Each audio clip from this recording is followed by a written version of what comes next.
All right, so in this video, we're going to cover bond enthalpies and VSEPR Theory. So it's the second half of the lesson with Lewis structures. All right, so bond enthalpies here, it's going to give us another way that we can calculate enthalpy or change in enthalpy, delta H. And we've done some previous methods before to allow us to calculate delta H. So we looked at enthalpies of formation.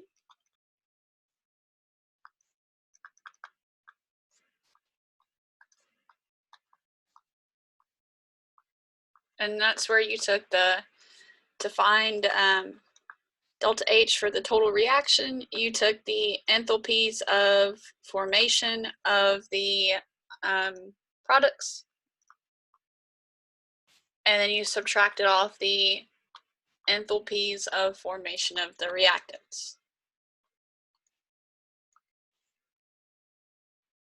So that's where you guys would look through the tables of enthalpies of formation values, and you found, like paying attention to the state of matter too, you found the enthalpies of each of the products in the reaction and then times their molar ratio, and then you subtracted off the total enthalpies of the reactants.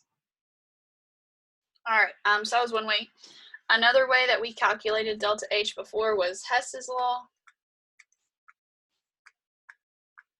And then we also looked at finding delta H from calorimetry. So remember, calorimetry is Q equals MC delta T. And we had this relationship that delta H was Q of the reaction over moles of the limiting reactant.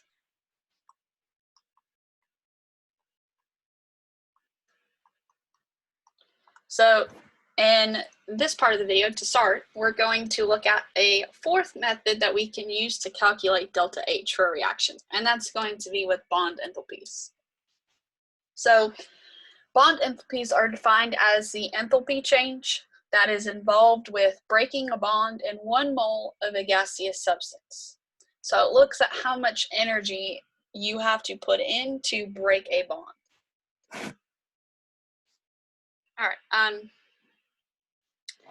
Now, things that are going to affect this bond enthalpy is going to be the covalent bond strength. Okay. All right, so in this case, we'll start off with like a simple example.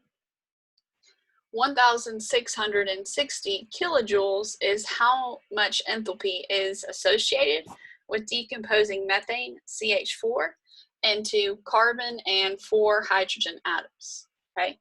So since we already drew Lewis structures, if we were to look at the Lewis structure of the reactant on the left, we have C with single bonds to 4 hydrogens. And then on the right, we just have a carbon, and then we have 4 separate hydrogen atoms, not bonded together. So to move from CH4 to a carbon and then 4 separate hydrogen atoms, we have to break these CH bonds. And so 1,660 kilojoules is how much energy it takes to break all 4 of these carbon-hydrogen bonds. Okay. All right, with these types of problems, you'll be given a table of values, and those values will tell you the bond enthalpies associated with specific bond types. And so it's kind of similar to the way we calculated your change in enthalpy of a reaction using enthalpies of formation, where you had a table of enthalpies of formation values. But in this case, you're going to have a table of bond enthalpy values. And as you'll see here too, the bond enthalpies are going to change for different types of bonds. So like a single carbon-carbon bond has a different bond enthalpy value than a double carbon-carbon bond, or carbon-carbon double bond. And the greater the bond enthalpy value, that indicates the stronger the bond. So something like a carbon triple bonded to an oxygen is going to be a much stronger bond than a carbon triple bonded to a carbon, or a carbon single bonded to an oxygen. Now, these bond enthalpy values are going to be reported as positive values because it requires energy to break a bond. So you have to put energy into it, and we know that that process is going to be endothermic, so delta H is going to be positive here. All right, so you can calculate whether a reaction will be endo or exothermic using those bond enthalpy values. And in these bond enthalpy values, so again, I mentioned this on the last slide, but breaking bonds is going to be an endothermic process. That means delta H would be positive. And then when you are making bonds, so forming bonds, is an exothermic process. So for those specific instances, delta H is going to be negative. All right, and then to calculate your enthalpy of reaction, or the change in enthalpy, you will take the enthalpies of the bonds broken and then subtract from that the sum of the enthalpies of the bonds formed. So it looks really similar to the enthalpies of formation calculations we did before, but instead of being a products minus a reactants kind of thing, it's bonds broken minus formed. All right, so let's look at an example here. So suppose we have CH4 plus Cl2, and that's giving us CH3Cl plus HCl.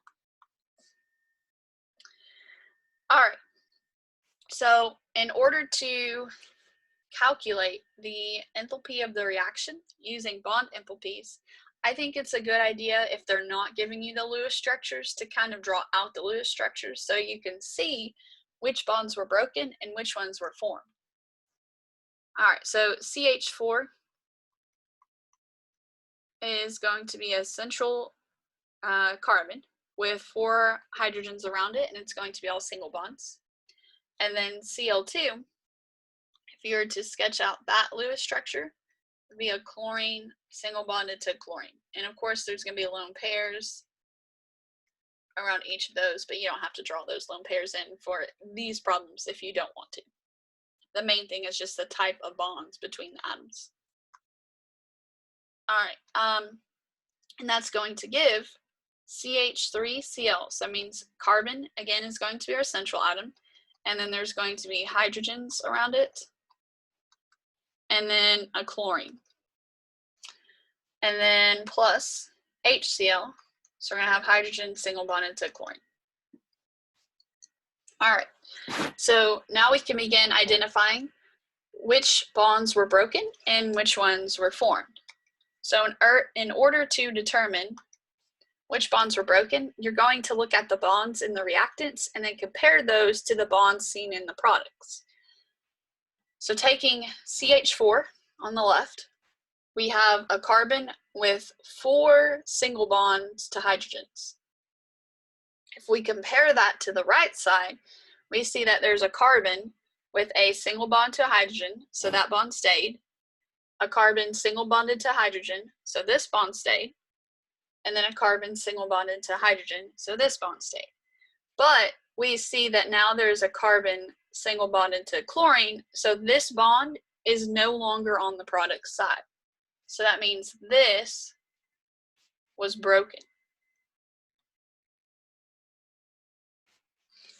All right, and then doing something similar to the chlorine-chlorine, we see that on the left there's a chlorine-chlorine single bond, but on the right there's no longer this chlorine-chlorine single bond. Chlorine, one of the chlorine atoms is now bonded to hydrogen and the other one's bonded to a carbon.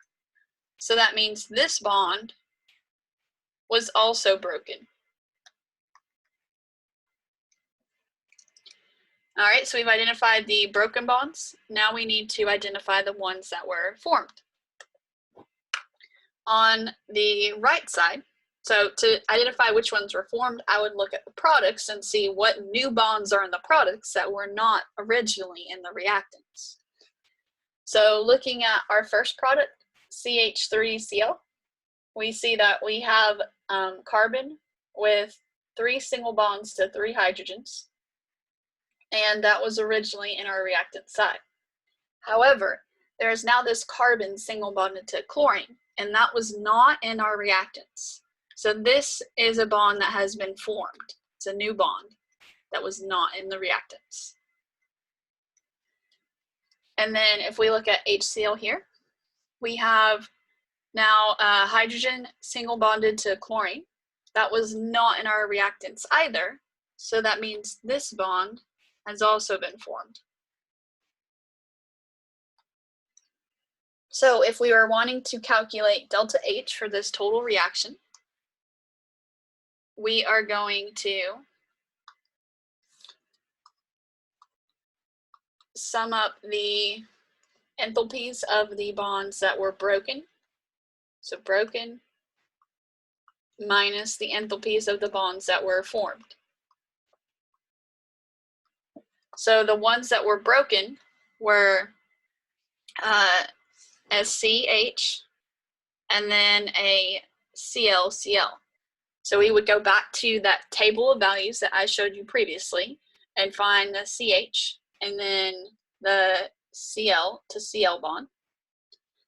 And then for the ones formed, we would find on the table the values associated with a carbon single bonded to chlorine and hydrogen single bonded to chlorine.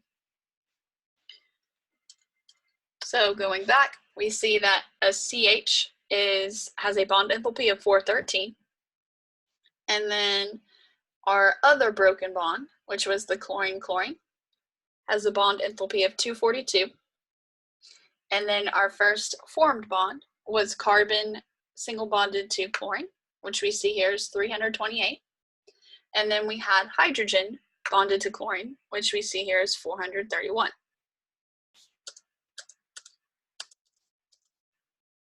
So 413 plus 242 minus the sum of 328 and 431 would give us negative 104 kilojoules. And often you will report this as a kilojoule per mole or per mole reaction value. All right, so based on this calculation, since this is a negative sign, we can see that this reaction is exothermic.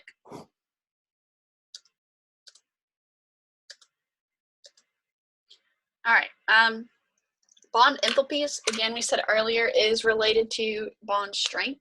So the greater the bond enthalpy, the stronger the bond. And this is also related to the length of the bond and the number of bonds, like the bond type, as in if it's a single bond, double bond, or triple bond. So our multiple bonds, so triple and double bonds, are going to be shorter than single bonds. And that also makes them stronger than single bonds. So triple bonds are the shortest of the 3 types, but they're also the strongest. So triple bonds are shorter than double bonds, which are shorter than single bonds. And then triple bonds are stronger than double bonds, which are stronger than single bonds. Okay. All right, so that was bond enthalpies. And then the next part of this video is on molecular geometry.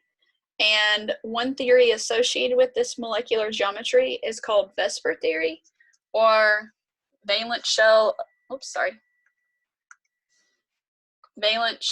electron pair repulsion theory, VSEPR.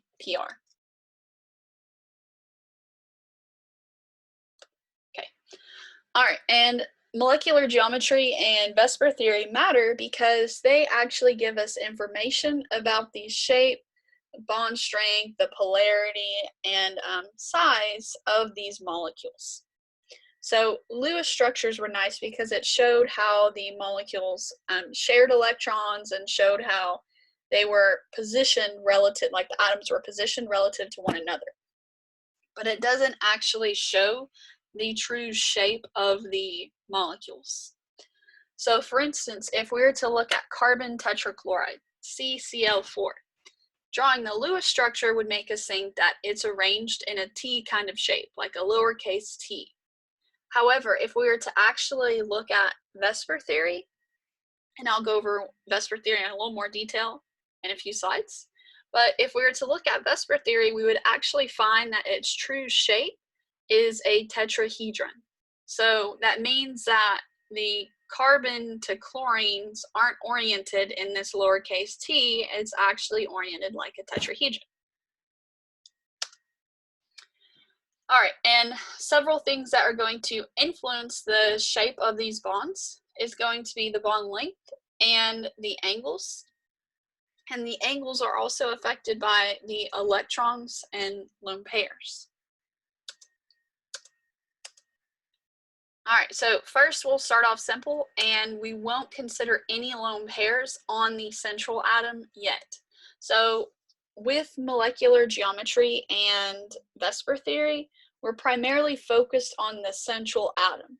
And for this notation, we're just going to call the central atom A.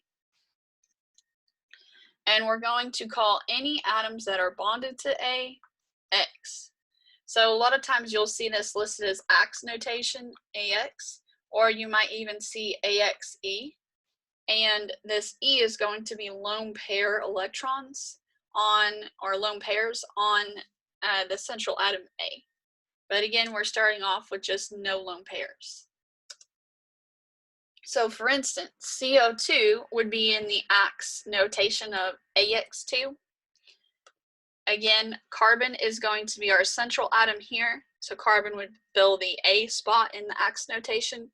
And then these oxygen atoms would be atoms that are bonded to A, so they would fill this X. And it's got a subscript of 2 because there's 2 oxygens. All right, so with no lone pairs added on to the central atom, the shape of these molecules are going to be determined by this subscript of X. So how many atoms are bonded to the central atom. So if we're looking at AX2, it can have shapes that are either linear or bent. And what's going to determine if it's linear or bent is going to be the lone pairs that's on the central atom. Okay. So, and we'll look at lone pairs as well too, because right now, again, we're just kind of starting off simple without lone pairs necessarily thrown onto them. All right, if on the other hand, we're looking at AX3 notation, we can have shapes such as trigonal planar, trigonal pyramidal, or T-shaped. And things, again, that will influence those shapes would be like lone pairs thrown on them. All right.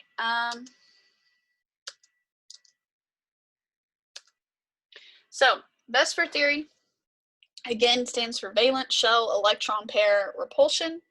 And it's one tool that we can use to predict the shapes of these molecules. And the whole principle behind this is separating electrons as much as possible, right? Because they're trying to repel one another. All right, so as we start to get into VSEPR theory, there's 3 important terms that we need to understand. The first is electron domain. Electron domain is an area where electrons can be found relative to the central atom. Now, when we're counting up electron domains, we'll count it using 2 other terms. The first is a bonding pair. Bonding pairs are electrons that's shared between atoms. So a single bond is a bonding pair, or like a double bond or a triple bond. Non-bonding pairs is going to also be referred to as lone pairs, and those are electrons that's specific to one atom.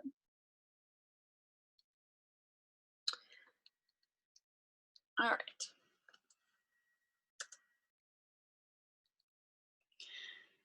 So if we are looking at NH3, we would say that NH3 has 4 electron domains around its central atom. So the central atom is nitrogen, and there's 4 domains around it because we would count these 3 bonding pairs. There's 1, 2, 3, and then this non-bonding pair. So again, there's 4 areas around nitrogen, 1, 2, 3, 4, where you can find electrons. So we say it has 4 electron domains. All right, so an important note with that is that we count multiple bonds as a single electron domain. So for instance, O3, if we're focusing on that central atom, the central oxygen, it would have 3 electron domains. 1 to its left, 1 up top with that lone pair, and then 1 to its right. So this double bond does not count as 2 separate electron domains. It's still counted as 1 because, again, an electron domain is an area where you can find electrons around that atom. So there's 3 areas that we can find electrons around oxygen, or the central oxygen. Okay, so counting the electron domains around the central atom is super important because it allows us to identify several key pieces of information about that molecule and its shape.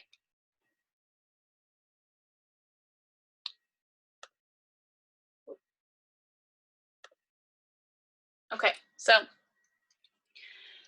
if we have 2 electron domains around the central atom, then it's going to have a electron domain shape that is linear. 3 would give us a trigonal planar shape. 4 would be tetrahedral. 5 would be trigonal bipyramidal. And then 6 would be octahedral.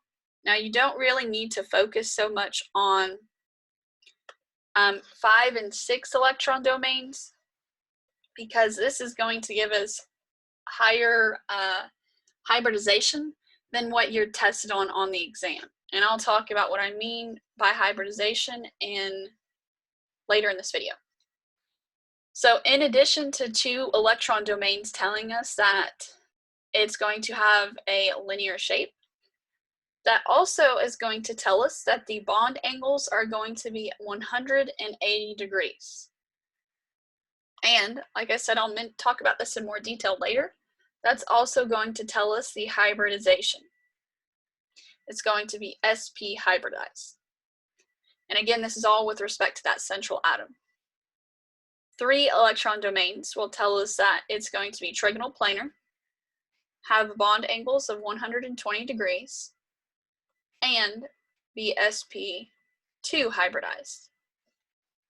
4 electron domains would be tetrahedral, have bond angles of approximately 109.5 degrees, and be sp3 hybridized.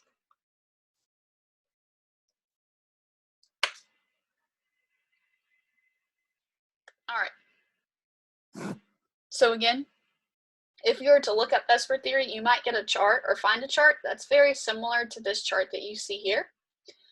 But again, 2 electron domains tell us that the electron domain geometry is going to be linear. Our bond angles too will be 180 degrees. On the other hand, if we're looking at 3 electron domains, the electron domain geometry, again, would be trigonal planar, and the predicted bond angles would be 120 degrees. 4 electron domains would be tetrahedral and have bond angles of 109.5 degrees. And again, I wouldn't worry about 5 and 6 because that's going to be, or give us hybridization that's beyond the scope of this course. All right. So as a little bit of comparison and contrast, you'll see 2 different types of geometries on VSEPR theory charts. One is the electron domain geometry, and that's how the electron domains are arranged around that central atom. But then you could also see molecular geometry, and the molecular geometry is going to be the arrangement of the atoms in a molecule or ion. And then knowing the electron domain geometry will allow us to predict the molecular geometry. Okay, if there are no, and what I mean by that prediction is that if there's no lone pairs on that central atom, then the molecular geometry is going to be the same as the electron domain geometry. However, when there are lone pairs, then the molecular geometry will be a little bit different than the electron domain geometry. Okay. So, for instance, if we're looking at NH3, its Lewis structure would be nitrogen with 3 hydrogen atoms bonded to it, and then a lone pair on that nitrogen atom. The number of electron domains around that nitrogen is going to be 1, 2, 3, 4. So from VSEPR theory, we can predict that it's going to be tetrahedral. However, because of this lone pair, the molecular geometry, so how the actual atoms are arranged with respect to one another, is trigonal pyramidal. So the domains arranged makes this tetrahedral shape, but if we ignore that lone pair, the atoms themselves are arranged in this trigonal pyramidal shape. So that's an example, kind of demonstrating the difference between the electron domain geometry, that's all of these domain areas where you can find electrons around that central atom, versus the molecular geometry, which is just the atoms themselves arranged with respect to that central one. All right.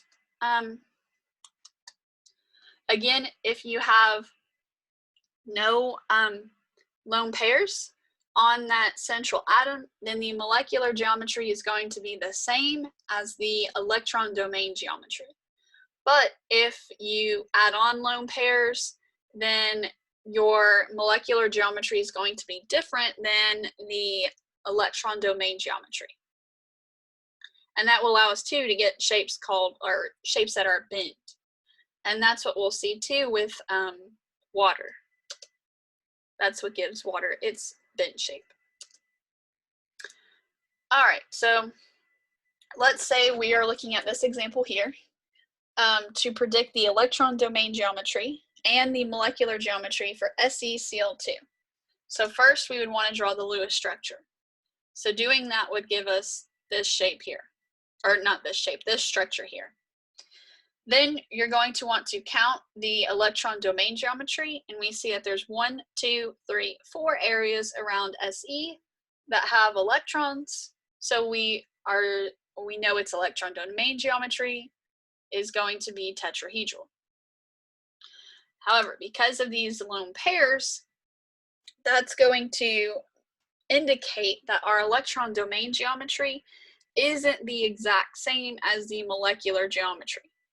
Okay? If we disregard the lone pairs, we would have that its molecular geometry is going to be bent. Okay. So lone pairs on the central atom are going to distort the bond angles, and in general the trend is increasing lone pairs is going to decrease the bond angles. All right, let's see. Let's jump to hybridization. Oh, before I jump to hybridization, you could be given 2 larger molecules and asked about their specific shapes where you have more than one central one, but in those cases it would specify which one you're treating as the central one for that problem. So for instance, it might say, what are the bond angles of this oxygen to carbon to oxygen? Or what's the hybridization on this right carbon here? So it would specify which one you're treating as the central atom. Okay. All right, so as we get into this idea of hybridization that I mentioned several times throughout this video, first we're going to look at sigma bonds. So sigma bonds are the strongest type of covalent bonds, And these are going to be formed when you have a head-on overlapping of your atomic orbitals. So remember that those orbitals are s, p, d, and f. So sigma bonds involves an S would head-on overlap with another S, or an S would overlap with a p, and so on. So it's two orbitals that are overlapping like head-on. On the other hand, we can also have pi bonds. Pi bonds are going to be a type of covalent bond that's formed when you have a sideways overlap of your orbitals or a lateral overlap. Okay, so it's not a head-on overlap. It's either sideways or lateral. And you can determine the number of sigma and pi bonds that a multiple bond could have, and I'll talk about that too here in a few slides. All right, so let's jump to hybridization. All right, hybridization involves a mixing of your orbitals to form a hybrid orbital, and we can have s orbitals overlapping with p. You can have s orbitals overlapping with 2p orbitals, or s overlapping with 3p orbitals, and then you do not have to worry about hybridization involving d or f orbitals. So that's beyond the scope of this course. All right, so if you know the electron domain geometry, you know the hybridization. So like I listed out earlier, the electron domain geometry tells you the hybridization on that central atom. So 2 domains is sp hybridized, 3 domains is sp2, and 4 domains is sp3, and you do not have to worry about beyond 4 domains. So as like a little trick for this, you can think that you start off with your first domain with an S, and then you add on P's from there.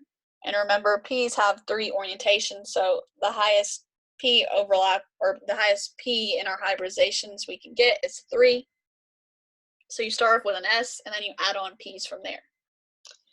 So again, if we're looking here at NH3, we have 1, 2, 3, 4 electron domains around that central atom nitrogen.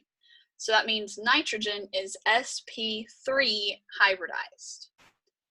And this hint here also tells you that if you were to add up the exponents, it's going to equal the number of electron domains. So 3 and 1 is going to give us 4 domains. Or again, if you use a trick like I said, where you start off with an S and then you add on P's from there. Now, if you have your Lewis stricture drawn, you can also determine the number of sigma and pi bonds that I talked about earlier. So remember, sigma is a head-on overlap, and then a pi bond is either a lateral overlap, and you can count the number of sigma and pi bonds by, or a sideways overlap too for pi bonds. So every single bond, every single covalent bond is going to involve a sigma bond. When you add on multiple bonds from there, you're adding on a pi bond. So a single bond is a sigma. A double bond is a sigma. And now you've added in a pi. And then a triple bond is a sigma. You've added on a pi, and then you've added on another pi. So sigma and 2 pi bonds. All right, so that's all for this video. And then in the next one, I will cover intermolecular forces and Coulomb's law.